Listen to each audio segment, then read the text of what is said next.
നമ്മൾ വലിച്ചു കയറ്റുന്ന ഓക്സിജൻ എന്തോന്ന് സാറിന് അറിയോ? അതിന് സാർ വിശ്വസിക്കുന്നില്ലേ? ആ ചോദ്യം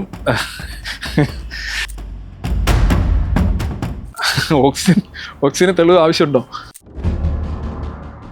ഓക്സിജൻ ഉണ്ടെന്ന് എന്ത് തെളിവുണ്ടെന്ന് ചോദിക്കുക എന്ന് പറഞ്ഞാൽ ഒബ്വിയസ്ലി ഒന്നിനും തെളിവില്ല നമ്മൾ വിശ്വസിക്കും.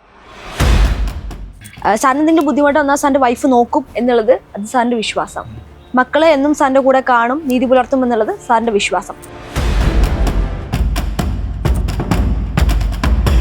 നമ്മൾ ഈ വിശ്വാസം എന്ന് പറഞ്ഞ എല്ലാ വിശ്വാസങ്ങളെയും എതിർക്കുക. നിങ്ങൾക്ക് വിശ്വാസമില്ലേ, പിന്നെ ഓക്സിജൻ കാണാൻ പറ്റുമോ, ഇങ്ങനെയൊക്കെയുള്ള ചോദ്യം. ടിവിയിൽ ഏറ്റവും കൂടുതൽ കണ്ടുവരുന്ന ഒരു ഷോ ബിഗ് ബോസ് എന്ന് പറയുന്ന ഷോ ആണ്. അവിടെ ഭയങ്കര നെഗറ്റീവ് എനർജി ഉണ്ട്. എന്താ പറയുക, അവരെ പ്രൊവോക്ക് ചെയ്യുന്ന, ഇറിറ്റേറ്റ് ചെയ്യുന്ന ഒരുപാട് കാര്യങ്ങൾ അവിടെ ഉണ്ടാകും. അവർ അതിനെ നെഗറ്റീവ് എനർജി എന്ന് പറയുന്നു. നിങ്ങൾ അതിനെ ടോക്സിക് എന്ന് വിളിക്കും. It's not literally toxic. Trauma ഉണ്ടാക്കുന്ന, അൺഈസിനെസ് ഉണ്ടാക്കുന്ന ചുറ്റുപാടുകളും ഇതൊക്കെ ഇതെല്ലാം നമ്മുടെ ഇവിടെയാണ് ക്രിയേറ്റ് ചെയ്യുന്നത്. ലോകത്തെക്കുറിച്ചുള്ള നമ്മുടെ ധാരണകളാണ് ശരിക്കും നമുക്കിത് സംഭവിക്കും. ഒരു ആലങ്കാരിക പ്രയോഗം എന്നല്ലാതെ it has nothing to do with energy in physics.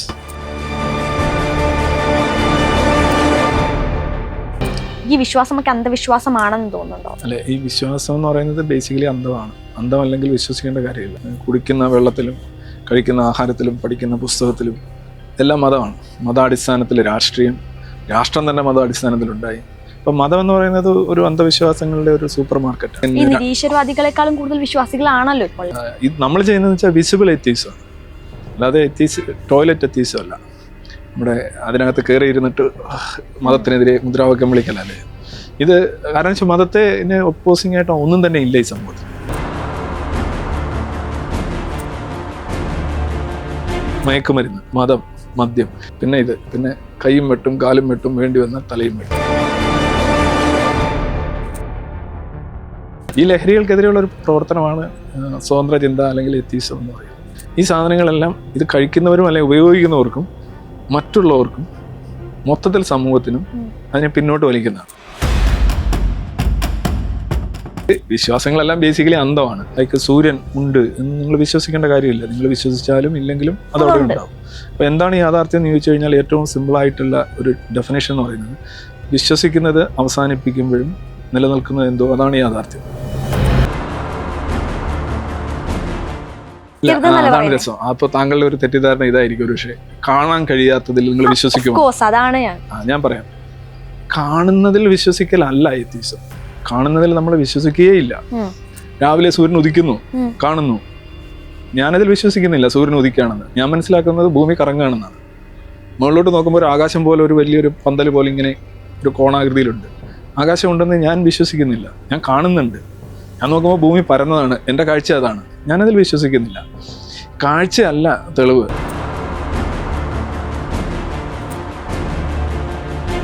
Hi hello, എല്ലാവർക്കും നമസ്കാരം. മെയിൻ സ്ട്രീമിന്റെ മറ്റൊരു എപ്പിസോഡിലേക്ക് ഏവർക്കും സ്വാഗതം. ഞാൻ ആമിന സലീം.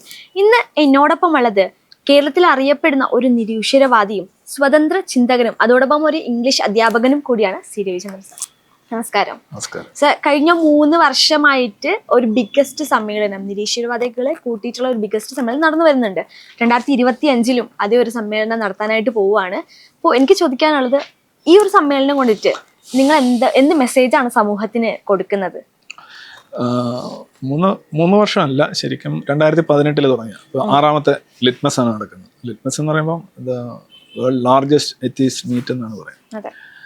അപ്പം ഇങ്ങനെയൊന്ന് സാധാരണ ഇതിൽ കേരളത്തിൽ മുന്നേയും ഇപ്പോഴും കാണാറില്ല, ഇന്ത്യയിലെങ്ങും കാണുന്നില്ല, ഒരു പുറത്തു പോയാലും കാണാൻ കഴിയില്ലെന്ന് എനിക്ക് തോന്നുന്നു. സോ ഒരു യുണീക്കായിട്ടുള്ളൊരു ഇവൻ്റാണ്.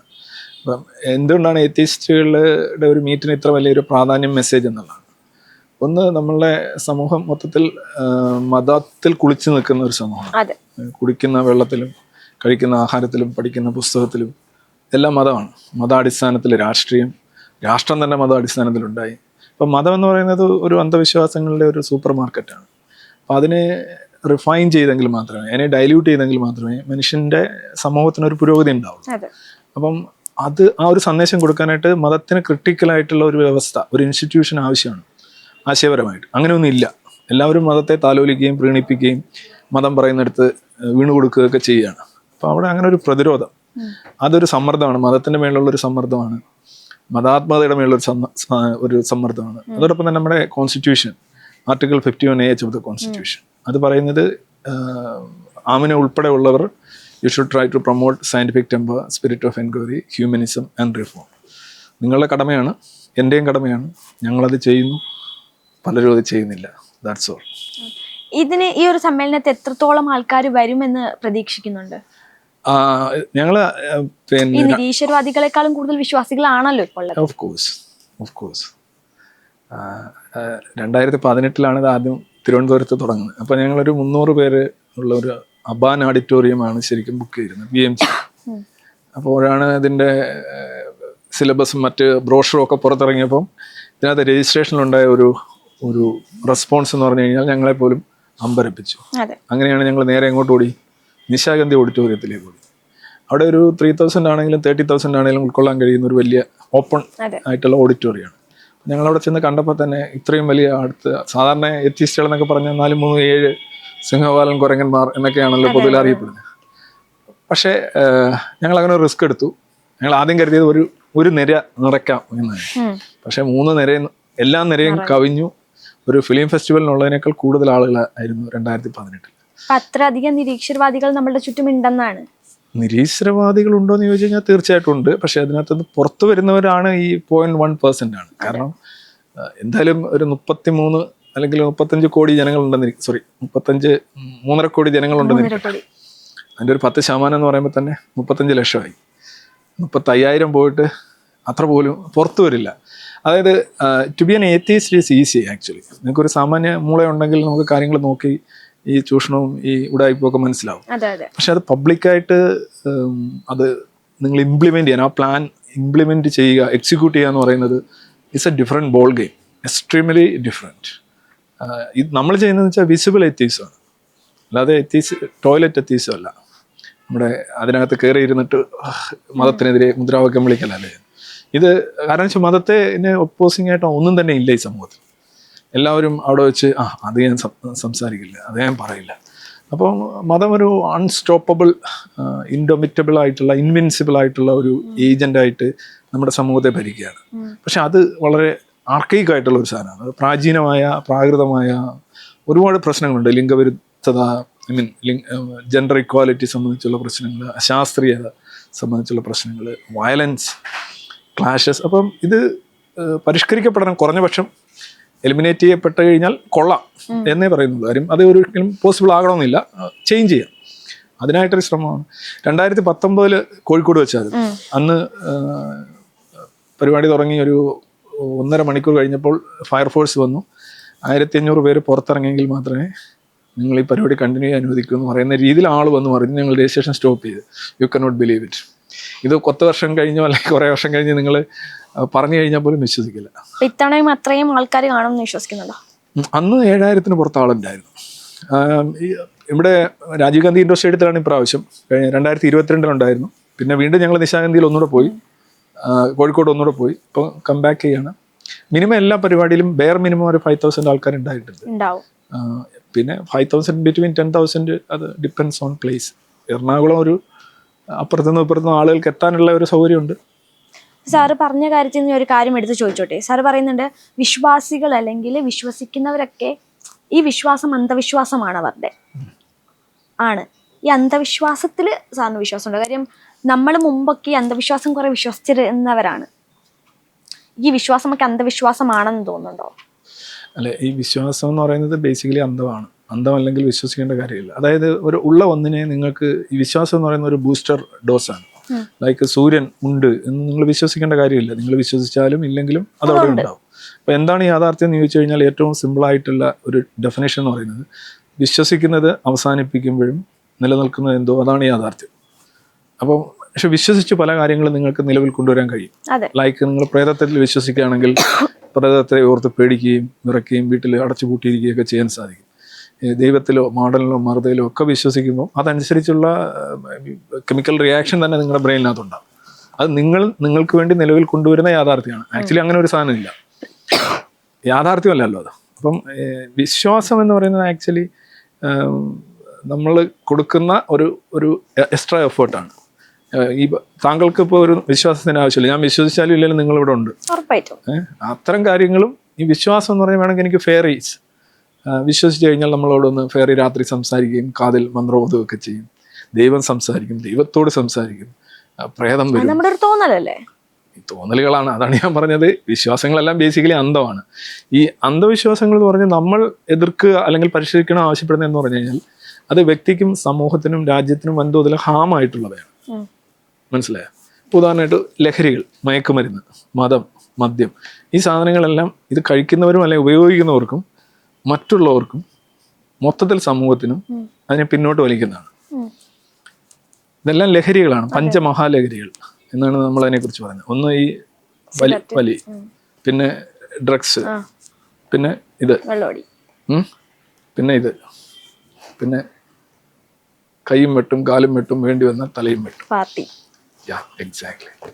ഈ ലഹരികൾക്കെതിരെയുള്ള ഒരു ആക്ച്വലി ഒരു ലഹരി മോചന പ്രവർത്തനമാണ് സ്വതന്ത്ര ചിന്ത അല്ലെങ്കിൽ എത്തീസം എന്ന് പറയുന്നത്. സാറ് ദൈവം ഉണ്ടെന്ന് വിശ്വസിക്കുന്നില്ല. ഇന്നലെ ഒരാൾ എന്നോട് ചോദിച്ചത് ദൈവമുണ്ട്. ഇതിനൊക്കെയുള്ള എത്തീസം എന്ന് പറഞ്ഞാൽ ബേസിക്കലി ദൈവം ഉണ്ടോ ഇല്ലയോ എന്നുള്ളതല്ല, നമ്മൾ തെളിവിൻ്റെ അടിസ്ഥാനത്തിൽ കാര്യങ്ങൾ സ്വീകരിക്കുന്നു. ഇപ്പം ഞാൻ ആമിനയോട് ചോദിക്കുകയാണ്, ഇന്നലെ തന്ന ആ ഒരു 25,000 രൂപ എന്താ തിരിച്ചു തരാത്ത? ഇന്ന് രാവിലെ തരാമെന്ന് പറഞ്ഞാണല്ലോ, നിങ്ങൾ അയച്ചിട്ടില്ല, ഞാൻ ഇപ്പോഴും നോക്കി ഫോണിൽ. അന്നേരം നിങ്ങൾ ആദ്യം ഒന്ന് ചിരിച്ചു തള്ളു, സാർ പോട്ടെ തമാശയല്ലേ. നമ്മുടെ തമാശയൊന്നുമല്ല, പൈസ തന്നിട്ടില്ല.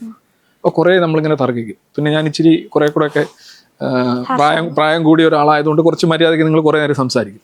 അവസാനം നിങ്ങളുടെ തനിക്കുണം വരും. തനിക്കുണം വരുമ്പോൾ നിങ്ങൾ എന്താ അവസാനം ചോദിക്കുന്നത് ഏറ്റവും സാംസ്കാരികപരമായ ചോദ്യം എന്തായിരിക്കും അറിയാം? നിങ്ങൾ എനിക്ക് 25,000 രൂപ തന്നു എന്നുള്ളതിന് എന്ത് തെളിവാണുള്ളത്? ആ ചോദ്യത്തിലേക്ക് എല്ലാ മനുഷ്യരും, അത് മുക്രിയായാലും പൂജാരിയായാലും അച്ഛനായാലും പെന്തക്കോസ്റ്റായാലും ശാസ്ത്രജ്ഞനായാലും അവസാനം എത്തിച്ചേരുന്ന ഏറ്റവും റീസണബിൾ ആയിട്ടുള്ള ലോജിക്കലായിട്ടുള്ള ചോദ്യമാണ് വാട്ട് ഈസ് എവിഡൻസ്. സോ നമ്മളുടെ ആശയം എന്ന് പറയുന്നത് ലെറ്റ് എവിഡൻസ് ലീഡ്. എവിഡൻസ് നമ്മളെ ലീഡ് ചെയ്യുന്ന എങ്ങോട്ടാണോ അങ്ങോട്ട് പോവുക. തെളിവില്ല, ശരി, അതെ. ഈ ദൈവം ഉണ്ടെന്ന് പറയുന്നതിന് തെളിവില്ല, നമ്മളൊക്കെ പ്രാർത്ഥിക്കുന്നു. പ്രേതം ഉണ്ട് എന്ന് പറയുന്നതിന് തെളിവില്ല, നമ്മളൊക്കെ അനുഭവിക്കുന്നു, പേടിക്കുന്നു. പക്ഷെ നമ്മൾ വലിച്ചു കയറ്റുന്ന ഓക്സിജൻ നമുക്ക് കാണാൻ കഴിയുന്നില്ല, അതുണ്ടോന്ന് സാറിന് അറിയോ? അതിന് സാർ വിശ്വസിക്കുന്നില്ലേ? അത് ഇത്രയും നമ്മൾ സംസാരിച്ചുകൊണ്ട് വന്ന ആ ഒരു സംസാരത്തിന് ടെമ്പോ ഒരുപാട് താക്കുന്ന ഒരു ചോദ്യമാണ്. Oxygen is actually it can be normally അത് ഗ്യാഷ്യസ് ആയിട്ടാണ് നിലനിൽക്കുന്നത്. ഓക്സിജൻ്റെ ഒരു കമ്പ് വെച്ച് ഞാൻ ആമനിക്കൊരു അടി തന്നു കഴിഞ്ഞാൽ ആമന ഒരു പക്ഷേ മരിച്ചു പോകും. കാരണം ഓക്സിജനെ ഒരു പർട്ടിക്കുലർ ഒരു 200 above ഡിഗ്രി സെൻറ്റിഗ്രേഡിൽ തണുപ്പിച്ചു കഴിഞ്ഞാൽ അത് സോളിഡ് സ്റ്റേറ്റിലേക്ക് പോകും. പിന്നെ ലിക്വിഡ് സ്റ്റേറ്റ് ഉണ്ട്, സോളിഡ് സ്റ്റേറ്റ് ഉണ്ട്, ഇതിപ്പോൾ ഗേഷ്യസ് സ്റ്റേറ്റ് ആണ്. ഈ ഗേഷ്യസ് സ്റ്റേറ്റ് ആയതുകൊണ്ടാണ് നിങ്ങൾക്കത് കാണാൻ കഴിയാത്തത്, നിങ്ങളുടെ കണ്ണുകൾ കൊണ്ട് കാണാൻ കഴിയാത്തത്. അപ്പോൾ ആ ചോദ്യം ഓക്കെ, ലൈക്ക് ഓക്സിജൻ എന്ന് പറയുന്നത് മാറ്ററാണ്. ഇത് കണക്കൊരു മാറ്റർ തന്നെയാണ് ഓക്സിജൻ. കാർബൺ ഡൈ ഓക്സൈഡ് എന്ന് പറയുന്നതും ഓക്സിജൻ എന്ന് പറയുന്നതും അതിൻ്റെ മോളിക്കുലർ ഡിസ്റ്റൻസ് വളരെ കൂടുതലായതുകൊണ്ടാണ് ഗേഷ്യസ് ആയിട്ട് നിൽക്കുന്നത്. വെള്ളം, ഐസ്, നീരാവി, ഇത് ഒരേ സാധനമാണ്, H2 ആണ്. അതിൻ്റെ വിന്യാസക്രമത്തിലുള്ള വ്യത്യാസമേ ഉള്ളൂ. അപ്പം അതിൻ്റെ തെളിവൊക്കെ ചോദിക്കുകയാണെന്നുണ്ടെങ്കിൽ ഓക്സിജന് തെളിവ് ആവശ്യമുണ്ടോ? ഓക്സിജൻ ഉണ്ടെന്ന് അതിൻ്റെ തെളിവുണ്ടെന്ന് ചോദിക്കുക എന്ന് പറഞ്ഞാൽ ഒന്നിനും തെളിവില്ല നമ്മൾ വിശ്വസിക്കരുത്. അതാണ് രസം. അപ്പൊ താങ്കളുടെ ഒരു തെറ്റിദ്ധാരണ ഇതായിരിക്കും, ഒരു പക്ഷേ കാണാൻ കഴിയാത്തതിൽ നിങ്ങൾ വിശ്വസിക്കുമോ? അതാണ് ഞാൻ പറയാം, കാണുന്നതിൽ വിശ്വസിക്കലല്ല എത്തീസം. കാണുന്നതിൽ നമ്മൾ വിശ്വസിക്കുകയില്ല, കാണുന്നതിൽ വിശ്വസിക്കില്ല എന്നുള്ളതാണ് യഥാർത്ഥത്തിൽ എത്തീസം. ഫോർ എക്സാമ്പിൾ, രാവിലെ സൂര്യൻ ഉദിക്കുന്നു, കാണുന്നു, ഞാനതിൽ വിശ്വസിക്കുന്നില്ല സൂര്യൻ ഉദിക്കുകയാണെന്ന്. ഞാൻ മനസ്സിലാക്കുന്നത് ഭൂമി കറങ്ങുകയാണെന്നാണ്. മുകളിലോട്ട് നോക്കുമ്പോൾ ഒരു ആകാശം പോലെ ഒരു വലിയൊരു പന്തൽ പോലെ ഇങ്ങനെ ഒരു കോണാകൃതിയിലുണ്ട്. ആകാശം ഉണ്ടെന്ന് ഞാൻ വിശ്വസിക്കുന്നില്ല, ഞാൻ കാണുന്നുണ്ട്. ഞാൻ നോക്കുമ്പോൾ ഭൂമി പരന്നതാണ്, എൻ്റെ കാഴ്ച അതാണ്. ഞാനതിൽ വിശ്വസിക്കുന്നില്ല. കാഴ്ചയല്ല തെളിവ്. നിങ്ങൾക്ക് പല കാഴ്ചകളും ഉണ്ടാവും, നിങ്ങൾ പലരെയും കാണും. പലപ്പോഴും ഞാൻ എൻ്റെ മരിച്ചുപോയ അച്ഛനെ കാണാറുണ്ട് രാത്രിയിലൊക്കെ. അച്ഛൻ ഇങ്ങനെ പെട്ടെന്ന് പോകും. ഞാൻ കണ്ടു എന്ന് പറഞ്ഞാൽ അച്ഛൻ ജീവിച്ചിരിക്കുന്നു എന്ന് അർത്ഥമില്ല. കാഴ്ചയും കേൾവിയും, ലൈക്ക് ഞാനേ കണ്ടുള്ളൂ, ഞാൻ മാത്രമേ കണ്ടുള്ളൂ, അതൊക്കെ ഇമാതിരിയുള്ള സിനിമകൾക്ക് പറ്റിയ ഡയലോഗാണ്. കാഴ്ചയും കേൾവിയും അല്ല തെളിവ്. നമ്മളുടെ അനുഭവം പോലും അല്ല. നിങ്ങൾക്കൊരു അനുഭവം ഉണ്ടായി, ആ മരുന്ന് കഴിച്ചപ്പോൾ എൻ്റെ രോഗം മാറി, അത് തെളിവല്ല സയൻസിൽ. അത് നിങ്ങളുടെ ഒരു കരിഷ്മാറ്റിക് ഒരു കൺവെൻഷന് പോയി പറയാം, എനിക്ക് ഭയങ്കര ഘോരമായ ക്യാൻസർ ഉണ്ടായിരുന്നു, അതേ ഇപ്പം മാറിയിരിക്കുന്നു. That is not science. നിങ്ങളൊരു രോഗം വന്നാൽ എന്താ ചെയ്യാ? രോഗം വന്നാൽ കാണിക്കും. മരുന്ന് കഴിച്ച് മാറി എന്നുള്ള നമ്മുടെ തോന്നൽ പോരാ, അനുഭവം പോരാന്നാണ് ഞാൻ പറഞ്ഞത്. ലൈക്ക് യു ഹാവ് ഒരു നിങ്ങളുടെ സ്റ്റൊമക്കിൽ ചെറിയ ചെറിയ അൾസർ ഉണ്ടെന്നിരിക്കട്ടെ, നിങ്ങൾ വലിയ വേദന കാരണം നിങ്ങൾ ഒരു ഡോക്ടറെ പോയി കാണും. ആ ഡോക്ടർ നിങ്ങൾക്ക് ഒരു മരുന്ന് തരുന്നു. നിങ്ങൾ ഒരാഴ്ച കഴിക്കാൻ പറയുന്നു, അത് മാത്രമേ കഴിക്കാമെന്ന് പറയുന്നു. നിങ്ങൾ തിരിച്ചു വന്ന് പറയുന്നു ഡോക്ടർ നല്ല മരുന്നായിരുന്നു, നിങ്ങൾ ഭയങ്കര സംഭവമാണ്, എൻ്റെ വേദന മുഴുവൻ മാറി. അപ്പോൾ ഡോക്ടർ ഉടനെ എന്താ പറയും? ആഹാ, മരുന്നും നമ്മളുടെ ടീമും വൻ വിജയം നേടി എന്ന് പറഞ്ഞൊരു പ്രഖ്യാപനം അല്ല നടത്തേണ്ടത് ഡോക്ടർ. നിങ്ങൾക്ക് ആദ്യം ടെസ്റ്റ് ചെയ്തപ്പോൾ നിങ്ങളുടെ ഈ ഇൻഡസ്റ്റൈൻ ടെസ്റ്റ് ചെയ്ത് അതിൻ്റെ മൊത്തം നോക്കിയിട്ടാണ് അത് ഡയഗ്നോസ് ചെയ്തിട്ടാണ് ചെയ്തത്. അത് തിരിച്ച് അങ്ങനെ അല്ല എന്നുള്ള ഒരു ഡയഗ്നോസ് ഇത് അതുകൂടി വന്നെങ്കിൽ മാത്രമേ ശരിക്കും ഡോക്ടറല്ല കൺഫേം ചെയ്യേണ്ടത്. തെളിവുകൾ ആദ്യത്തിനകത്ത് ഈ സ്കാൻ റിപ്പോർട്ടിൽ ഇതുണ്ട്, ഒരു സ്കാൻ കൂടെ എടുക്കും, അപ്പോൾ അതില്ല. പിന്നെ നിങ്ങൾ പറയുന്നത് അതിലൊരു മാതിരി എന്താണ് പറയുന്നത്, അതിൻ്റെ ഒന്നിൻ്റെ കൂടെ ഒരു തള്ള് എന്ന് പറയുന്നത്. നിങ്ങൾ പറയുന്നതിന് വലിയ പ്രാധാന്യമൊന്നുമില്ല. ഇനി നിങ്ങൾ പറയുകയാണ് ഡോക്ടറെ ഒരാഴ്ച മരുന്ന് കഴിച്ചിട്ട് ഒരു ഭേദവും ഇല്ല, ഇതെന്ത് മരുന്ന് ഡോക്ടർ തന്നത്? അവർ പറയും ആമിന ഒന്നുകൂടെ ഒന്ന് സ്കാൻ ചെയ്യട്ടെ, അല്ലെങ്കിൽ നിങ്ങളുടെ രക്തപരിശോധന അല്ലെങ്കിൽ മൂത്രപരിശോധന കുറേ സാധനങ്ങൾ ചെയ്യുമല്ലോ. ഈ 3 റിപ്പോർട്ട് എടുത്ത് പറയും ആമിന നമ്മൾ ആദ്യം ചികിത്സിച്ച രോഗം, അതായത് ഈ അൾസർ, അതിപ്പോൾ ഇല്ല കേട്ടോ, ഇനി നിങ്ങൾക്ക് വേദന ഉണ്ടെങ്കിൽ നിങ്ങൾക്ക് വേറെ എന്തോ പ്രശ്നമാണ്. മനസ്സിലായോ? ഞാൻ തന്ന രോഗം ഭേദമായിട്ടുണ്ട്, അതാണ്ട് റിസൾട്ട്. ഡോക്ടർ അല്ല ശമനം പറയുന്നത്, രോഗിയല്ല. സയൻസിൻ്റെ ഒരു സിലബസ്, അതിൻ്റെ ഒരു തത്വം എന്ന് പറയുന്നത് രോഗിക്കും ഡോക്ടറിനും അതീതമായ തെളിവുണ്ടാവും. ഞാൻ ചോദിച്ചു വന്നതല്ല, സാറിന് അസുഖം വന്നാൽ സാർ മരുന്ന് കഴിക്കില്ലേ? മരുന്ന് കഴിക്കും. സാറിന് അസുഖം വന്ന ഹോസ്പിറ്റലിൽ പോയി മരുന്ന് കഴിച്ചാൽ അത് മാറും എന്നുള്ള സാറിന്റെ വിശ്വാസമല്ലേ? അസുഖം വന്ന ഹോസ്പിറ്റലിൽ പോകണം, മരുന്ന് കഴിച്ചാൽ മാറും എന്നുള്ള സാറിന്റെ വിശ്വാസം. സാറിന് എന്തെങ്കിലും ബുദ്ധിമുട്ട് വന്നാൽ സാറിന്റെ വൈഫ് നോക്കും എന്നുള്ളത് അത് സാറിന്റെ വിശ്വാസം. മക്കളെ എന്നും സാറിന്റെ കൂടെ കാണും, നീതി പുലർത്തും എന്നുള്ളത് സാറിന്റെ വിശ്വാസം. അപ്പൊ ഇതൊക്കെ ഒരു തരത്തിൽ വിശ്വാസം തന്നെയല്ലേ? അതെ, അതാണ് ഇത്. ഈ വിശ്വാസം എന്ന് പറയുമ്പോൾ ഞാൻ എല്ലാ വിശ്വാസവും അന്ധമാണെന്ന് പറഞ്ഞു ആദ്യമേ പറയാം. ആദ്യമേ സാറ് പറഞ്ഞു എല്ലാ വിശ്വാസവും അന്ധമാണെന്ന് പറഞ്ഞു. രണ്ടാമത് പറഞ്ഞൊരു പോയിന്റ് സാധനങ്ങൾ ശ്രദ്ധിച്ചെന്നറിയില്ല, ഹാംഫുൾ ആയിട്ടുള്ള വിശ്വാസം, അതായത് വ്യക്തിക്കും സമൂഹത്തിനും രാജ്യത്തിനും ദോഷകരമാകുന്ന വിശ്വാസങ്ങളുണ്ട്, അതിനാണ് പരിഷ്കരണം ആവശ്യപ്പെടുന്നതെന്ന് പറഞ്ഞത്. താങ്കൾ വിട്ടുകളഞ്ഞ് കാണും ഒരു പക്ഷേ, എനിക്ക് ഓർമ്മയുണ്ട്. ഇനി മൂന്നാമത്തത്, നമ്മുടെ നിത്യജീവിതത്തിൽ നമ്മൾ ഒരുപാട് കാര്യങ്ങൾ വിശ്വസിക്കുന്നുണ്ട്. വിശ്വസിക്കുക എന്ന് പറഞ്ഞാൽ എന്താ അറിയാം? അന്വേഷിക്കാതിരിക്കുക, പഠിക്കാതിരിക്കുക, തെളിവ് നേടാതിരിക്കുക എന്നുള്ളതാണ്. ഇപ്പോൾ ഉദാഹരണമായിട്ട് ഒരു കടയിൽ പോയി ഞാൻ ഒരു ഗ്ലാസ് നാരങ്ങ വെള്ളം കുടിക്കുന്നു, ചിലപ്പോൾ അവൻ അതിനകത്ത് എന്തെങ്കിലും കലക്കിയിട്ടുണ്ടാവും, എനിക്കറിയില്ല, പക്ഷേ ഞാൻ അവനെ വിശ്വസിച്ചാണ് കുടിക്കുന്നത്. അതുപോലെ ഞാൻ നിങ്ങൾക്ക് 100 രൂപ തരുന്നു, നിങ്ങൾ ആ 100 രൂപ അത് ശരിയാണ് എന്നുള്ള രീതിയിലാണ് വാങ്ങിച്ചുകൊണ്ട് പോകുന്നത്. 100 രൂപയുടെ സേവനമോ സാധനമോ നിങ്ങൾക്ക് കിട്ടുമെന്നുള്ള പ്രതീക്ഷയിലാണ്. ഇപ്പം അങ്ങനെ ഒരു വിശ്വാസത്തിന്റെ ഒരു നെറ്റ്വർക്ക് മനുഷ്യർക്കിടയിലുണ്ട്. ഇപ്പോൾ കാളിദാസന്റെ ഒരു കൃതിയിൽ തന്നെ ഈ പേടമാനും കലമാനും, ആൺമാനും പെൺമാനും തമ്മിൽ അതിൻ്റെ കൊമ്പ്, ഈ കണ്ണിൽ നിന്ന് കൊമ്പ് ഇങ്ങനെ ഉരസുന്നതിനെ കുറിച്ച് കാളിദാസൻ പറയുന്നുണ്ട്. അപ്പോൾ ഈ കൂർത്ത കൊമ്പ് വെച്ചാണ് ഈ പെൺമാൻ്റെ കണ്ണിലുള്ള ആ കരട് ആൺമാൻ എടുക്കുന്നത്. അപ്പോൾ പെൺമാൻ അതിങ്ങനെ നിന്നു കൊടുക്കുകയാണ്. പെട്ടെന്നൊരു പുലി വരികയോ അല്ലെങ്കിൽ ഒരു ഇടി വെട്ടുകയോ ഒക്കെ ചെയ്യുകയാണെന്നുണ്ടെങ്കിൽ പെട്ടെന്ന് മറ്റേ ആൾ ഞെട്ടിക്കഴിഞ്ഞാൽ ഇത് ബ്ലൈൻഡ് ആവും. പക്ഷെ എന്നാലും ഒരു ട്രസ്റ്റാണ്.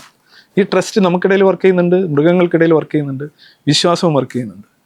അപ്പോൾ ഞാൻ പറഞ്ഞു വന്നു, ഇപ്പോൾ എയ്റോപ്ലെയിനിൽ നിങ്ങൾ കയറുന്നു, അപ്പോൾ നിങ്ങൾക്കറിയാം അതിൻ്റെ മെക്കാനിസം ഇല്ല, ഒരു സ്ഥലത്ത് നിന്ന് വേറെ സ്ഥലത്ത് പോകുന്നു. അത് വിശ്വാസമാണെന്ന് ചോദിച്ചാൽ വിശ്വാസം. പക്ഷേ ആ വിശ്വാസം പ്രീവിയസ് ആയിട്ടുള്ള റെക്കോർഡ്സ് ഉണ്ട്. ഇപ്പം ന്യൂയോർക്കിൽ നിന്ന് ലണ്ടനിലേക്ക് പറന്നിട്ടുള്ള ആളുകളുടെ, നിരന്തരമായി എത്തിച്ചേർന്നിട്ടുള്ള ആളുകളുടെ ആ ഒരു ഏവിയേഷൻ റെക്കോർഡ്സ് ഉണ്ട്. അത് നമുക്ക് ട്രസ്റ്റഡ് ആണ് അക്കാര്യത്തിൽ. അത് actually it has become A part of നമ്മുടെ ഒരു ട്രസ്റ്റ് മെക്കാനിസം ഉണ്ട്, അതിലേക്ക് വരികയാണ്. അന്ധവിശ്വാസങ്ങൾ എന്ന് പറഞ്ഞാൽ നമ്മൾ എതിർക്കുന്നത് ഇതെല്ലാം ഒന്നല്ല, ഇതെല്ലാം ഡിഫറെൻറ്റ് ഷെയ്ഡ്സ് ആണ്. ഈ ഷെയ്ഡ്സിൽ വിശ്വസിക്കുന്നുണ്ടല്ലോ, okay right, this is a different. നമ്മൾ ഈ വിശ്വാസം എന്ന് പറഞ്ഞാൽ എല്ലാ വിശ്വാസങ്ങളെയും എതിർക്കുക, നിങ്ങൾക്ക് വിശ്വാസമില്ലേ, പിന്നെ ഓക്സിജൻ കാണാൻ പറ്റുമോ, ഇങ്ങനെയൊക്കെയുള്ള ചോദ്യം. ദർ ആർ വളരെ സൂക്ഷ്മമായിട്ടുള്ള വ്യതിരക്തമായിട്ടുള്ള ഡിവിഷൻസ് അതിനകത്തുണ്ട്.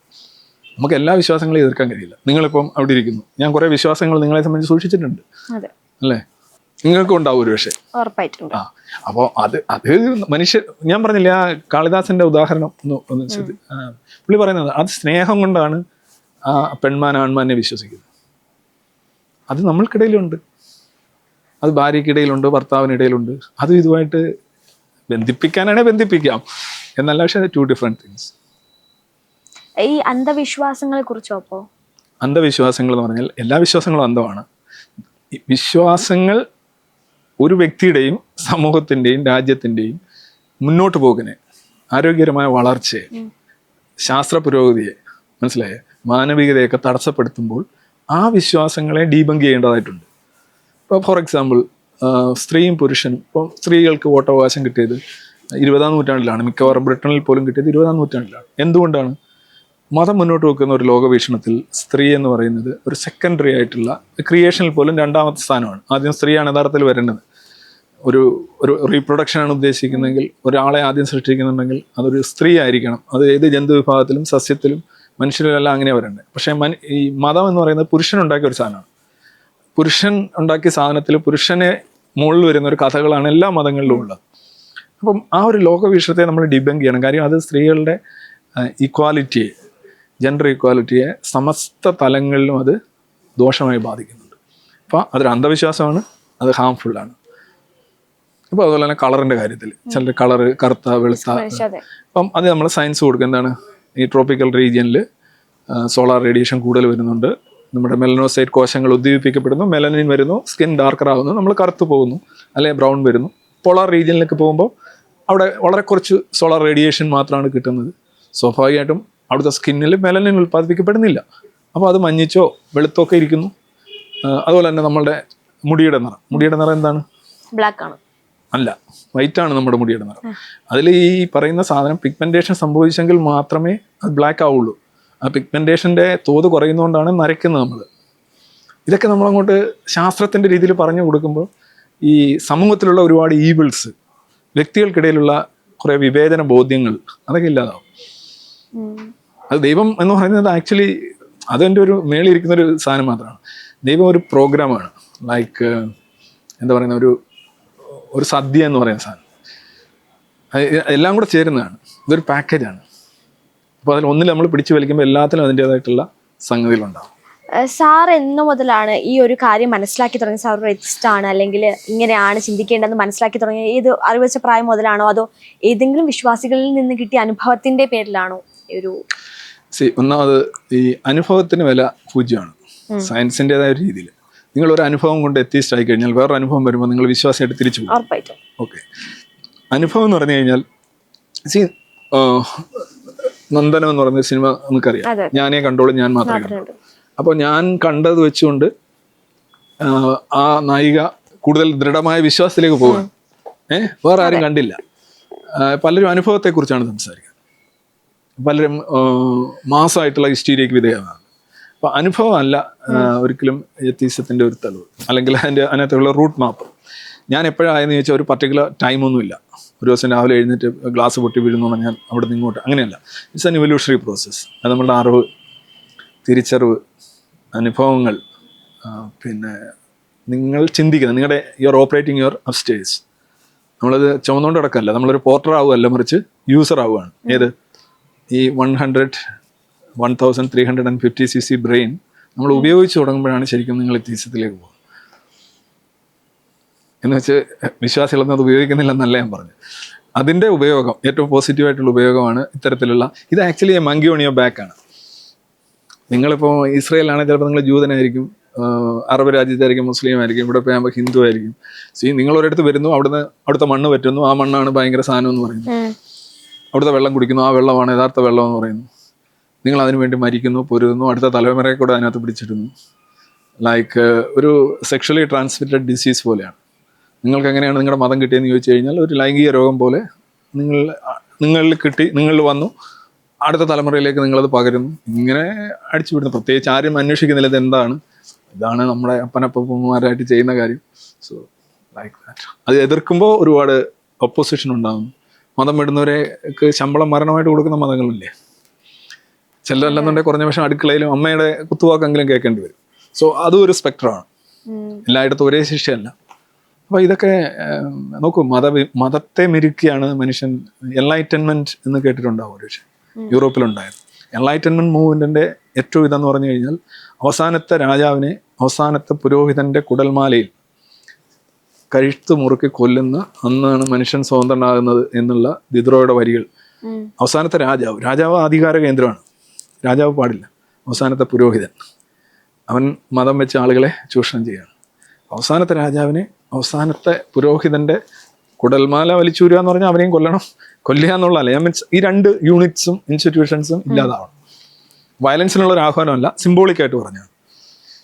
അപ്പൊ ഈ എനർജി എന്നുള്ള ഒരു കാര്യം സത്യമാണോ? നമ്മുടെ ചുറ്റുമുള്ളവർ നമുക്കൊരു എനർജി ഉണ്ട്, അല്ലെങ്കിൽ ദൈവം E = mc². E = mc² ആണോ ഉദ്ദേശിച്ചത്? അതെ, എനർജി ഉണ്ട്, നമ്മളെ എനർജിയായി മാറുമല്ലോ. നമ്മളിപ്പോൾ മാറ്റർ ആയിട്ടിരിക്കുന്നു, we can be converted to energy, energy can be, അതാണ് ഉദ്ദേശിച്ചത്. മീൻസ് ഇപ്പൊ ദൈവം ഉണ്ട് നമ്മൾ കണ്ടിട്ടില്ല, നമ്മൾ ഈ കാണുന്ന ശില്പങ്ങൾ അല്ലെങ്കിൽ കാണൽ വിടൂ, കണ്ടാലും നമ്മൾ എടുക്കില്ല. ജനിച്ചപ്പോ മുതല് നമ്മളുടെ അമ്മ അച്ഛന്മാര് പറഞ്ഞു തന്നിട്ടുള്ള ഒരു വിശ്വാസം മാത്രം, നമ്മൾ ഇന്ന മതത്തിലാണ് ജനിച്ചത്, ഇന്ന ദൈവത്തിനാണ് ആരാധിക്കേണ്ടത് എന്ന് പറഞ്ഞ് പഠിപ്പിച്ചു തന്നൊരു കാര്യം മാത്രമേ നമുക്കറിയൂ. ഈവൻ ഞാൻ വിശ്വസിക്കുന്ന ഒരു ദൈവം എന്ന് പറയുന്നത്, ഞാൻ വിശ്വാസിയാണ്, ഞാൻ വിശ്വസിക്കുന്ന ഒരു ദൈവം, ഞാൻ ദിവസം പ്രാർത്ഥിക്കാറോ അങ്ങനെയൊന്നുമില്ല, പക്ഷെ വിശ്വസിക്കുന്ന ഒരു ദൈവം എന്ന് പറയുന്നത്, ഞാൻ ഏത് പ്രതിസന്ധി ഘട്ടത്തിലും എവിടെ ചെന്ന് നിന്നാലും എന്നെ രക്ഷിക്കാനായിട്ട് ഒരാൾ വരും, എന്ത് കഷ്ടപ്പാടിലും ഒരാൾ എന്നെ സഹായിക്കാനായിട്ട് വരും, ആ ആളാണ് ദൈവം എന്ന് ഞാൻ വിശ്വസിക്കുന്നുണ്ട്. ആ സമയത്ത് ആ ആള് വന്ന് രക്ഷിച്ചില്ലായിരുന്നെങ്കിൽ അയാളെ ഞാൻ ദൈവമായിട്ട് കാണുന്നുണ്ട്. ഇതാണ് ഞാൻ കാണുന്നത്. അപ്പോൾ നമ്മുടെ ചില സമയങ്ങളിൽ പല ആവശ്യമാണ്. ഫിനാൻഷ്യലായിട്ട് ബുദ്ധിമുട്ടുമ്പോൾ പൈസ കയ്യിലുള്ളവനാണ് നമ്മുടെ ദൈവമായിട്ട് വരുന്നത്. പട്ടിണി കിടക്കുമ്പോൾ ആഹാരം കയ്യിലുള്ളവൻ ദൈവമായിട്ട് വരുന്നത്. നിയമപ്രശ്നത്തിൽ കുരുങ്ങുമ്പോൾ അഡ്വക്കേറ്റും, അറിവിന്റെ പ്രശ്നം വരുമ്പോൾ അധ്യാപകനും ഒക്കെ ദൈവമായിട്ട് വരും. നമുക്കൊരു ഒബിസിറ്റിയാണ് വരുന്നതെങ്കിൽ നമ്മളൊരു ട്രെയിനർ നമ്മുടെ ദൈവമായിട്ട് മാറുകയാണ്. സോ നമ്മുടെ ആവശ്യങ്ങൾ നമ്മൾ മറ്റു മനുഷ്യരോട് പറയുമ്പോൾ നമുക്ക് ആശ്വാസം കിട്ടും. ഇതെല്ലാം കൊണ്ടുവന്ന ഒരു സ്കൈ ഡാഡിയോട് പറയുമ്പോൾ ആക്ച്വലി നിങ്ങൾക്ക് ആശ്വാസം കിട്ടുന്നുണ്ടോ എന്ന് ചോദിച്ചു കഴിഞ്ഞാൽ നിങ്ങൾ അങ്ങനെ അതുകൂടെ കരുതുന്നു. ആശ്വാസം കിട്ടുന്നുമില്ല, ആശ്വാസം കിട്ടുന്നു എന്ന് കരുതുകയും കൂടെ ചെയ്തിട്ട് വീണ്ടും ആവശ്യത്തോടെ ചാടി വീഴുന്നു. ആക്ച്വലി നിങ്ങളിതെല്ലാം അച്ചീവ് ചെയ്യുന്നത് എങ്ങനെയാണ്? നിങ്ങളുടെ പ്രയത്നത്തിലൂടെയും നിങ്ങളുടെ ഇൻറ്റൻറ്റ്, ലക്ഷ്യം, നിങ്ങളുടെ ഉദ്ദേശം ഉണ്ട്. ഇപ്പോൾ പരീക്ഷ എഴുതുന്നു, നിങ്ങൾ പ്രാർത്ഥിച്ച് തല കുത്തിമറിഞ്ഞിട്ട് പരീക്ഷ എഴുതുന്നു, ഞാൻ പ്രാർത്ഥിക്കാതെ പരീക്ഷ എഴുതുന്നു. നമ്മുടെ റിസൾട്ട് എപ്പോഴും നമ്മുടെ രണ്ടുപേരുടെയും തയ്യാറെടുപ്പിനെയും അറിവിനെയും ആശ്രയിച്ചിരിക്കും അല്ലേ? ഇനി നിങ്ങൾ പ്രാർത്ഥിക്കുന്നതിന് എന്തെങ്കിലും പ്രത്യേക ഗുണമുണ്ടെന്ന് തെളിയിക്കണമെന്നുണ്ടെങ്കിൽ നിങ്ങൾ പുസ്തകം തിരിഞ്ഞു നോക്കാതെ 24/7 ഒരാഴ്ച പ്രാർത്ഥിച്ചിട്ട് പോയി പരീക്ഷ എഴുതണം. അങ്ങനെ നിങ്ങൾ ആക്കുകയാണെന്നുണ്ടെങ്കിൽ ഓക്കെ, റൈറ്റ്, നിങ്ങളെ തോന്നലല്ല, നിങ്ങളുടെ തോന്നലുകൾക്കും വിഭ്രാന്തികൾക്കും ഉപരിയായിട്ട് നടക്കുന്നുവെന്ന് വ്യക്തമാവും. ഇപ്പോഴും സംശയമുള്ള ഒരു കാര്യം എന്ന് പറയുന്നത്, എന്ത് നല്ല കാര്യം സംഭവിച്ചാലും അതെന്റെ ഭാഗ്യവാ, എന്തെങ്കിലും മോശം കാര്യം സംഭവിച്ചാൽ അതിന്റെ വിധി എന്ന് പറഞ്ഞ് സമാധാനപ്പെടുന്ന കുറച്ച് ആൾക്കാരുണ്ട്. ഈ ഭാഗ്യത്തിലും വിധിയിലും എന്തെങ്കിലും കാര്യമുണ്ടോ? ഈ ഭാഗ്യം എന്നുള്ള വാക്ക് നമുക്ക് എല്ലാവർക്കും ഉപയോഗിക്കേണ്ടി വരും. കാര്യം മലയാളത്തിലൊരു പദമാണ്. ഇപ്പം ആത്മാർത്ഥമായ എന്ന് പറയുന്ന, ഞാൻ ആത്മാവിൽ വിശ്വസിക്കുന്നൊന്നുമില്ല. ഇപ്പൊ ഹൃദയംഗമായ നന്ദി എന്ന് പറയുമ്പോൾ ഹൃദയമാണ് വികാരങ്ങളും ചിന്തകളും നിയന്ത്രിക്കുന്നതെന്ന് ഞാൻ ഉദ്ദേശിക്കുന്നില്ല. ഇത് ഭാഷാപരമായ വഴക്കങ്ങളാണ്.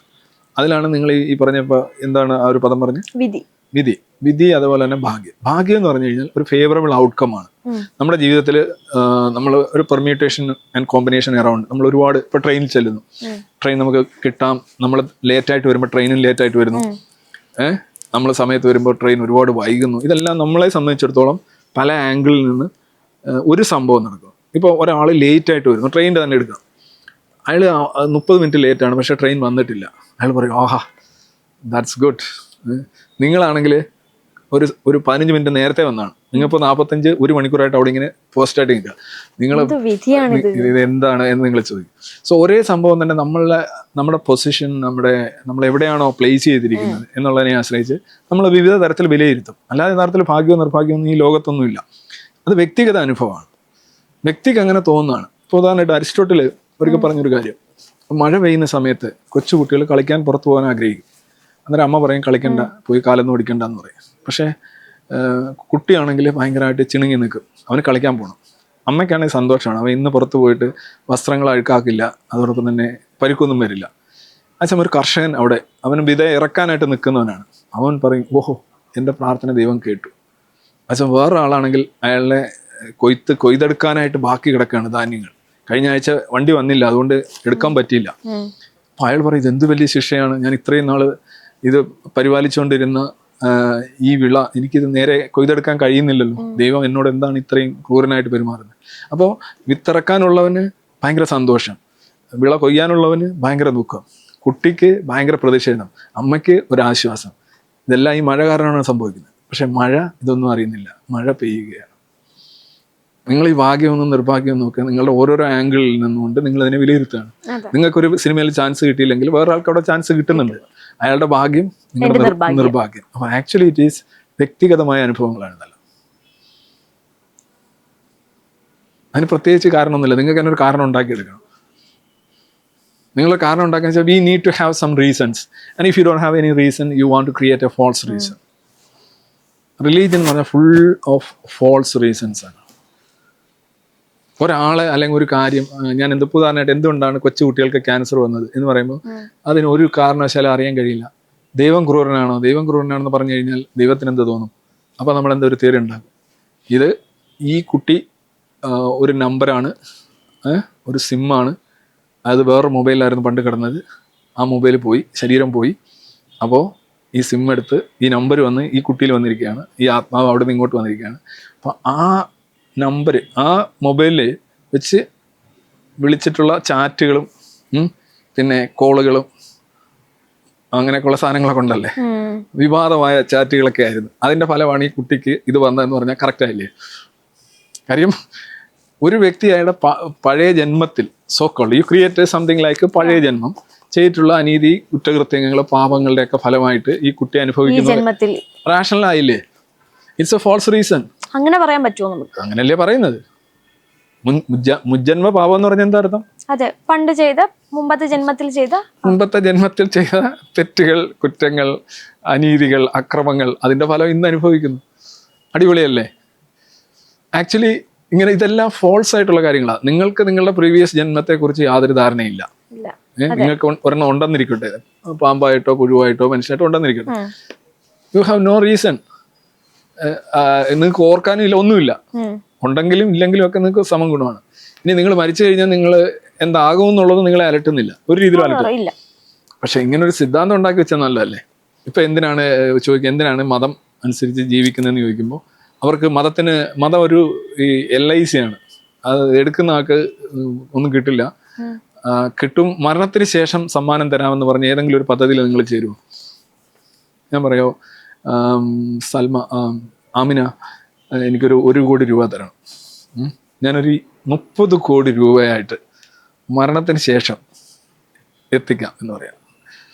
നമ്മളെന്താ പറയുക, 30 കോടിയായിട്ട് എത്തിക്കാന്ന് പറയുന്നത് ഓക്കെയാണ്. പക്ഷെ അതിൻ്റെ ഇടയ്ക്ക് ഉപയോഗിച്ച മരണത്തിന് ശേഷം എന്ന് പറയുമ്പോൾ മരിച്ചു കഴിഞ്ഞുള്ള സമ്മാനം എന്ന് പറയുന്നത് ഒരു വലിയ തട്ടിപ്പാണ്. അത് പക്ഷെ ഒരു ജനകീയമായ തട്ടിപ്പാണ്, അതൊരു പവിത്രമായ തട്ടിപ്പ് കൂടിയാണ്, പരിപാവനമായ തട്ടിപ്പ് കൂടിയാണ്. എല്ലാ മതങ്ങളും മരണശേഷമാണ് നിങ്ങൾക്ക് സമ്മാനം തരുന്നത്. നിങ്ങളിപ്പോൾ തല കൊണ്ടുവന്ന് തറയിടിക്കുന്നതിനോ അല്ലെങ്കിൽ ശയനപ്രദക്ഷിണം നടത്തുന്നതിനോ അല്ലെങ്കിൽ കുരിശ് വരച്ചുകൊണ്ട് പോകുന്നതിനോ ഒക്കെ എവിടെയാ സമ്മാനം? ഇവിടെ എന്തായാലും സമ്മാനമൊന്നുമില്ല. അത് നിങ്ങൾ ഉണ്ടാക്കിയെടുക്കുന്ന സമ്മാനങ്ങളേ ഉള്ളൂ. വെള്ളം കുടിച്ചിട്ട് ദാഹം മാറുമ്പോൾ ആഹാ ദൈവത്തിൻ്റെ കൃപ, ദാഹം മാറി. ആഹാരം കഴിച്ചിട്ട് വിശപ്പ് മാറുമ്പോൾ ഭയങ്കര വിശന്നിരുന്നാണ്, ആഹാരം കഴിച്ചു, ഇൻഷാ അല്ലാഹ് വിശപ്പ് മാറി എന്ന് നിങ്ങൾക്ക് ഇങ്ങനെ ഓരോരോ നരേറ്റീവ് ഉണ്ടാക്കാം എന്നല്ലാതെ ആക്ച്വലി ഇവിടെ സമ്മാനമൊന്നുമില്ല. ഇവിടെ എല്ലാവർക്കും, ഇതിൽ വിശ്വസിക്കുന്നവർക്കും വിശ്വസിക്കാത്തവർക്കൊക്കെ ഉള്ള അതേ അനുഭവങ്ങളൊക്കെ തന്നെയാണ് നിങ്ങൾക്ക്. നമ്മൾ രണ്ടുകൂടെ ഇപ്പോൾ താഴെ ചാടിക്കഴിഞ്ഞാൽ രണ്ടുപേരും തറയെ കിടക്കും. നമ്മുടെ കൂടെ ദൈവം കൂടെ ചാടിക്കഴിഞ്ഞാൽ അത് തന്നെയാണ് സംഭവിക്കുക. പുള്ളി അവിടെ ഉണ്ടാവും. അപ്പോൾ ദർ ഇസ് നോ ഡിഫറൻസ്. പക്ഷെ എന്താ സംഭവിക്കുക വെച്ചാൽ ഇവർ മരണത്തിന് ശേഷമാണ് പറയുന്നത്. മരിച്ചു കഴിഞ്ഞ് നിങ്ങൾ മുടി പുറത്ത് കാണിച്ചു കഴിഞ്ഞാൽ മരണശേഷം നിങ്ങളെ സൾഫൂരിക് ആസിഡിൽ കൊണ്ടുവന്ന് ഇങ്ങനെ ഇടും, നിങ്ങളുടെ തൊലി പോകുമ്പോൾ വീണ്ടും മുക്കും, വീണ്ടും എന്ന് പറയുമ്പോൾ അയ്യോ മുടി പുറത്ത് കാണാൻ പാടില്ല. ഇത്തരത്തിലുള്ള വളരെ വ്യാജമായിട്ടുള്ള സിദ്ധാന്തങ്ങൾ വഴി മനുഷ്യ ജീവിതത്തിൻ്റെ സന്തോഷവും സ്വാതന്ത്ര്യവും സുഖവും ഇല്ലാതാക്കുന്ന ഒരു ടോർച്ചർ സിസ്റ്റമാണിത്. അപ്പം ഇതിനെതിരെയാണ് നമ്മൾ സംസാരിക്കുന്നത്. ഞാൻ ഒരു കാര്യം ചോദിച്ചോട്ടെ, ഇപ്പൊ സാറിന്റെ ഫാമിലി, സാറിന്റെ ഭാര്യയും മക്കളും, ഇവര് ജനിച്ചപ്പോഴേ കാണുന്നത് സാറ് ഒരു നിരീശ്വരവാദിയായി. ഭാര്യ വിശ്വാസിയാണ്. അല്ലല്ലോ, ഭാര്യ ജനിച്ചപ്പോഴേ എന്നെ കാണുന്നില്ലല്ലോ. അല്ല, ഓക്കെ. അപ്പോ ഏതെങ്കിലും ഒരു സാഹചര്യത്തിൽ അവര് നിങ്ങൾക്കെതിരെ നിന്നാൽ, ഞാനൊരു വിശ്വാസിയാണ് അല്ലെങ്കിൽ ഓപ്പോസിറ്റ് നിന്നാൽ എന്തായിരിക്കും സംഭവിക്കുക? 3 മക്കളുണ്ട്, ഭാര്യയുണ്ട്. ഭാര്യ വിശ്വാസിയായിരുന്നു, കല്യാണ സമയത്തൊക്കെ വിശ്വാസി തന്നെയായിരുന്നു, നോർമൽ ആയിട്ടുള്ള കുടുംബം തന്നെയായിരുന്നു. ബട്ട് സംഹൗ ഞാൻ പറഞ്ഞിട്ടില്ല നീ എന്ത് മണ്ടത്തരാണ് കാണിക്കുന്നത് എന്ന് ഞാൻ ചോദിക്കുകയോ പറയുകയോ ചെയ്തിട്ടില്ല. പക്ഷെ അവരെ അപ്സ്റ്റേഴ്സ് ഉപയോഗിച്ചുകൊണ്ട് എത്തിച്ചേർന്ന നിഗമനമാണ്. അതിൽ വേറൊരാളും ഒരിക്കലും നിങ്ങൾക്ക് വേറൊരാൾ പറഞ്ഞ ഒരാളെ എത്തിച്ചാക്കാൻ പറ്റില്ല. അതാണ് എൻ്റെ ഒരു ഇത്. അരിച്ചാൽ അതൊരു സ്വയം രചനയാണ്. അവർക്ക് വേണ്ടി തീരുമാനമെടുക്കുന്നത് നമ്മളല്ലെന്നും അങ്ങനെ ആകരുതും എന്നുള്ളൊരു ബോധ്യമില്ലാത്ത ഒരു പ്രാകൃത സമൂഹത്തിലാണ് ഇത്തരം ചോദ്യങ്ങൾ ഇങ്ങനെ പ്രോമിനൻ്റ് ആയിട്ട് പൊങ്ങി വരുന്നത്. ഈ ചോദ്യം തന്നെ ഞാൻ അംഗീകരിക്കുന്നില്ല. കാരണം എൻ്റെ ഭാര്യ എന്ത് ചെയ്യണമെന്ന് അവരല്ലേ തീരുമാനിക്കേണ്ടത്. ഞാൻ പറഞ്ഞല്ലോ, അവരുടെ അവിശ്വാസത്തിലോ വിശ്വാസത്തിലോ എനിക്ക് യാതൊരു കഴിയുമില്ല. ഞാൻ പറഞ്ഞിട്ടല്ല അവരങ്ങനെ ചെയ്തിട്ടുള്ളത്. സപ്പോസ് നാളെ ഞങ്ങൾ ഡിവോഴ്സ് ആവുകയാണ്, അപ്പോൾ അവർ അത് കഴിഞ്ഞിട്ട് വല്ല പെന്തക്കോസ്റ്റിലോ അല്ലെങ്കിൽ വേറെ എവിടെയെങ്കിലും പോകുന്നിരിക്കട്ടെ, അപ്പോൾ നിങ്ങൾ ഈ ചോദ്യം എൻ്റെ ചോദിക്കും, നിങ്ങളുടെ എക്സ് വൈഫ് പെന്തക്കോസ്റ്റിൽ പോയത്? ചോദിക്കൂ. അതെങ്ങനെ എക്സ് വൈഫിനെ ഞാൻ കൺട്രോൾ ചെയ്യണോ?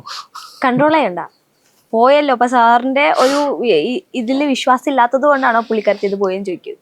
നമുക്ക് എന്താ അതിന്റെ stance സംബന്ധിച്ചെടുക്കുന്ന എല്ലാത്തിനും ചുറ്റി വള്ളി പുള്ളി തെറ്റത്തെ ചോദിക്കണമല്ലോ. എന്താ ആമിനെ പ്രശ്നം എന്നറിയാം, ഈ എത്തീസം ശരിയാണ് അല്ലെങ്കിൽ അതാണ് കറക്റ്റ് എന്നൊക്കെ നമ്മൾ പറയുന്നത് അതിനെ ഇത്ര പേർ പിന്തുണയ്ക്കുന്നത് കൊണ്ടല്ല.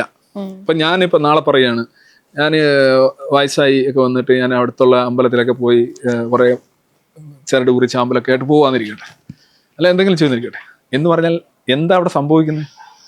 ഞാൻ ഒടിഞ്ഞു വീണു എന്നാണ് എൻ്റെ അർത്ഥം. കാരണം അന്നേരം ഇതിനുള്ള തെളിവ് പൂജ്യമാണ്. ലോകത്തൊരു നിരീശ്വരവാദി പോലും ഇല്ലെങ്കിലും നിരീശ്വരവാദം ശരിയാണ്. ലോകം മുഴുവൻ വിശ്വാസികളായാലും വിശ്വാസത്തിന് തെളിവില്ല. അവർ മുന്നോട്ട് വെക്കുന്ന ഒരു അഭൗമ പ്രക്രിയകൾക്കും തെളിവില്ല. ലോകം മുഴുവൻ വിശ്വാസം, ഇപ്പൊ ഈ ലോകം മുഴുവൻ ഇപ്പോൾ ഏതെങ്കിലും ഒരു വിശ്വാസമോ പല വിശ്വാസമോ എൻ്റെ ആയെന്നിരിക്കട്ടെ. ഞാനൊരു ഉദാഹരണം സ്ഥിരം പറയുന്നത്, ഇപ്പോൾ നിങ്ങളുടെ ഒരു വ്യക്തിയുടെ ഒരു കാല് മുറിയുന്നു. ഇപ്പൊ ലോകത്തുള്ള എല്ലാ ജനങ്ങൾക്കും ടെസ്റ്റ് മെസ്സേജ് അയക്കുന്നു ആമിനിയുടെ നേതൃത്വത്തിൽ. പല വ്യത്യസ്ത വിശ്വാസികൾ അവരെല്ലാം പറയുന്നു ഇയാളെ കാല് മുറിഞ്ഞിരിക്കുന്നു, നമുക്ക് നിങ്ങളുടെ ദൈവങ്ങളോട് എല്ലാം പ്രാർത്ഥിക്കൂ. 750 കോടി ജനങ്ങളും പ്രാർത്ഥിക്കുന്നു, മാറ്റണേ കാല് വളരണമേ, ഇതാണ് നിങ്ങളുടെ പ്രാർത്ഥന. കാല് വളരുക, മല പോലും മാറ്റാൻ കഴിയുന്നതാണല്ലോ വിശ്വാസം. ഇതെല്ലാവരും കൂടെ ഒരേ രീതിയിൽ ഒറ്റ ശ്വാസത്തിൽ അങ്ങ് പറയാം. പക്ഷെ നിങ്ങളൊരു 998 ദിവസം ഇരുന്ന് നിരന്തരമായിട്ട് ചെയ്താലും അയാളുടെ കാല് വളരില്ല. പക്ഷെ ഈ സാധനം, ഈ മുറിഞ്ഞു പോയ സാധനം വളരുക എന്നുള്ളത് ഒരു പല്ലിക്ക് ഈ ഒരു പ്രാർത്ഥനയില്ലാതെ ചെയ്യാൻ പറ്റും. അവിടെ സംഭവിക്കുന്നത് പല്ലിയെ സംബന്ധിച്ചോളം അതിൻ്റെ വാല് വളരുക എന്നുള്ളത് സഹജമാണ്, സാധ്യമാണ്. നമ്മളെ സംബന്ധിച്ച് കാല് വളരുക എന്നുള്ളത് സഹജമോ സാധ്യമോ അല്ല. നമ്മുടെ കരളൊക്കെ വീണ്ടും അത് അവിടെയുള്ള സെൽസിന് ആ ഒരു കഴിവ് നിലനിർത്തുന്നുണ്ട്. ആദ്യം പ്ലൂറിപ്പൊട്ടൻറ്റ് സെല്ലിൽ നിന്ന് യൂണിപ്പൊട്ടൻ്റ് ആകുമ്പോൾ നമ്മുടെ കുറേ കഴിവുകൾ നഷ്ടപ്പെടുമല്ലോ സെല്ലുകളിൽ. അപ്പോൾ നമ്മുടെ കാലിലുള്ള സെല്ലിന് വളരാൻ കഴിയില്ല, പക്ഷെ പല്ലിയുടെ വാലിന് വളരാൻ കഴിയും. അതുകൊണ്ട് അത് നടക്കും, പ്രാർത്ഥിച്ചാലും ഇല്ലെങ്കിലും. ഇത് പ്രാർത്ഥിച്ചാലും എല്ലാവരും പ്രാർത്ഥിച്ച് നിങ്ങൾ തന്നെ മരിച്ചാലും നിങ്ങളെല്ലാം സ്വയം കുത്തി മരിച്ചാലും ഒന്നും സംഭവിക്കും. ലാസ്റ്റ് ആയിട്ട് ഒരു കാര്യം കൂടി ചോദിച്ച് ഞാൻ നിർത്തുകയാണ്. നമ്മളിപ്പം ടി വിയിൽ ഏറ്റവും കൂടുതൽ കണ്ടുവരുന്ന ഒരു ഷോ ബിഗ് ബോസ് എന്ന് പറയുന്ന ഷോ ആണ്. അപ്പം അതിൽ നിന്ന് ഇറങ്ങിയ പല കണ്ടസ്റ്റൻസും പറയുന്ന ഒരു കാര്യം, അവിടെ ഭയങ്കര നെഗറ്റീവ് എനർജി ഉണ്ട്. സോ അത് നമ്മളെ കൂടുതലായിട്ട് വൈബ്രൻ്റ് ആക്കാനും അടി ഉണ്ടാക്കാനുള്ള റീസൺസ് അവിടുത്തെ നെഗറ്റീവ് എനർജി കാരണമാണെന്ന്. അങ്ങനെ ഒരു ഹൗസിനുള്ളിൽ അല്ലെങ്കിൽ ഒരാൾക്ക് അങ്ങനെ ക്രിയേറ്റ് ചെയ്യാനായിട്ട് പറ്റും അങ്ങനെ ഒരു നെഗറ്റീവ് എനർജി? നെഗറ്റീവ് എനർജി എന്ന് പറഞ്ഞാൽ സയന്റിഫിക് ആയിട്ടാണ് ചോദിക്കുന്നതെങ്കിൽ എനർജി എന്ന് പറഞ്ഞു കഴിഞ്ഞാൽ വർക്ക് ചെയ്യാനുള്ള കഴിവാണ്. അത് കൈനറ്റിക് എനർജി, പിന്നെ സ്റ്റേറ്റിക് എനർജി, ഇങ്ങനെ കുറേ എനർജി ഉണ്ട്. ഈ നെഗറ്റീവ് എനർജി എന്ന് പറഞ്ഞുകൊണ്ട് നിങ്ങൾ ഒരു പരിപാടിയിൽ ചെല്ലുമ്പോൾ ഉണ്ടാകുന്ന പ്രശ്നം എന്നൊക്കെ ഉദ്ദേശിക്കുന്നത് ഒരു മാനസിക ഭാവമാണ്. അതിന് ആലങ്കാരികമായിട്ട് എനർജി, നെഗറ്റീവ് എനർജി. ഇപ്പോൾ ഞാൻ പറഞ്ഞു, നിങ്ങളിപ്പോൾ ഒരാൾ തേച്ചിട്ട് പോകുന്നു, അപ്പോൾ നിങ്ങൾ കുറേ ദിവസം നിങ്ങളിങ്ങനെ നെഗറ്റീവ് എനർജി, നിങ്ങളതിനെ ടോക്സിക് എന്ന് വിളിക്കും. ഇറ്റ്സ് നോട്ട് ലിറ്ററലി ടോക്സിക്, അത് പാമ്പിൻ വിഷം പോലൊരു സാധനമല്ല. പക്ഷേ നിങ്ങളെ സംബന്ധിച്ച് നിങ്ങൾക്ക് മോശമായിട്ടുള്ള ഒരു ട്രോമ ഉണ്ടാക്കുന്ന അൺഈസിനെസ് ഉണ്ടാക്കുന്ന ചുറ്റുപാടുകളും ഇതെല്ലാം നമ്മുടെ ഇവിടെയാണ് ക്രിയേറ്റ് ചെയ്യുന്നത്, പുറത്തല്ല. ഈ പറയുന്ന സംഗതികളെല്ലാം പുറത്തുള്ള ലോകത്തെക്കുറിച്ചുള്ള നമ്മുടെ ധാരണകളാണ് ശരിക്കും നമുക്കിത് സംഭവിക്കുന്നത്. അല്ലാതെ യഥാർത്ഥത്തിൽ പുറത്ത് നടക്കുന്ന യാഥാർത്ഥ്യങ്ങളല്ല. അപ്പോൾ അവരെങ്ങനെ വിലയിരുത്തുന്നു, ഇങ്ങനെ കുറേ പേര് ഇടയ്ക്ക് നിൽക്കുന്നു. അപ്പം അത് അവരെ അവരെ പ്രൊവോക്ക് ചെയ്യുന്ന, ഇറിറ്റേറ്റ് ചെയ്യുന്ന ഒരുപാട് കാര്യങ്ങൾ അവിടെ ഉണ്ടാകുന്നു. അവർ അതിൻ്റെ നെഗറ്റീവ് എനർജി എന്ന് പറയുന്നു. ഒരു ആലങ്കാരിക പ്രയോഗം എന്നല്ലാതെ it has nothing to do with energy in physics. Sorry social media ആയിട്ട് കണക്റ്റഡ് ആണോ? അപ്പോൾ ഇതുപോലുള്ള ഷോസും കാര്യങ്ങളൊന്നും കാണാറില്ല? ഈ ഷോസ് ഞാൻ കാണാറില്ല. പക്ഷേ ഞാൻ കൂടുതലും ന്യൂസ്, സയൻസ് അങ്ങനെയൊക്കെയുള്ള ഞാൻ ഒരു ഘട്ടത്തിൽ കണ്ടിരുന്നു. പക്ഷെ ഞാൻ ഈ റിയാലിറ്റി ഷോസ് ഒന്നും കണ്ടിട്ടില്ല. ഓക്കെ സാർ, എനിവേ ഇത്രയും നേരം സംസാരിച്ചത് ഒരുപാട് സന്തോഷം. സാറിന്റെ ഇത് ഇനി വരാൻ പോകുന്ന ബിഗസ്റ്റ് എറണാകുളത്ത് വരിക October 19, Rajiv Gandhi indoor stadium. ആലോചിക്കുക. വളർത്തി തന്നൊരു വിശ്വാസം കളയാൻ പറ്റില്ലല്ലോ. നിങ്ങൾക്ക് ഒരിക്കലും തള്ളിയിടാൻ പറ്റില്ല ഒരാളെ. വിശ്വാസത്തിലേക്ക് തള്ളിയിടാൻ കഴിയും, പക്ഷെ ഒരിക്കലും അവിശ്വാസം എന്ന് പറഞ്ഞാൽ കിണറ്റിൽ നിന്ന് കയറി വരലാണ്. ഓരോ സ്റ്റെപ്പിലും ചിലപ്പോൾ വഴുതി വീണ്ടും അതിനകത്തോട്ട് തന്നെ വീണാൽ ഒരു സമയത്ത് അത് മാറി വരുവാണെങ്കിൽ അങ്ങനെ വരാം. അതിന്റെ ഗുണമെന്ന് വെച്ച് കഴിഞ്ഞാൽ എനർജി, ടൈം ആൻഡ് മണി, ഇത് മൂന്നും ലാഭിക്കാം. നിങ്ങൾക്ക് കൂടുതൽ കോൺഫിഡൻ്റ് ആവാം. നിങ്ങൾ ഒരു ക്ലോസ് പ്രോഗ്രാം ആവില്ല. ഈ ലോകം ആരുണ്ടാക്കി എന്ന് പറയുമ്പോൾ ഇന്നാരുണ്ടാക്കി എന്നുള്ള പാട്ട ഉത്തരമായിട്ട് നിങ്ങൾ നടക്കില്ല, മറിച്ച് ഇതിൻ്റെ കാരണങ്ങൾ അന്വേഷിക്കുന്ന ഒരു വിദ്യാർത്ഥിയായിട്ട് മാറും. ബീങ് എ സ്റ്റുഡൻറ് എന്നുള്ളതാണ് എത്തീസത്തിൻ്റെ അടിസ്ഥാന മുദ്രാവാക്യം. അപ്പോൾ എന്തായാലും ആ സമ്മേളനത്തിന് എല്ലാവിധ ആശംസകളും നേരുന്നു. ഒരുപാട് സന്തോഷം.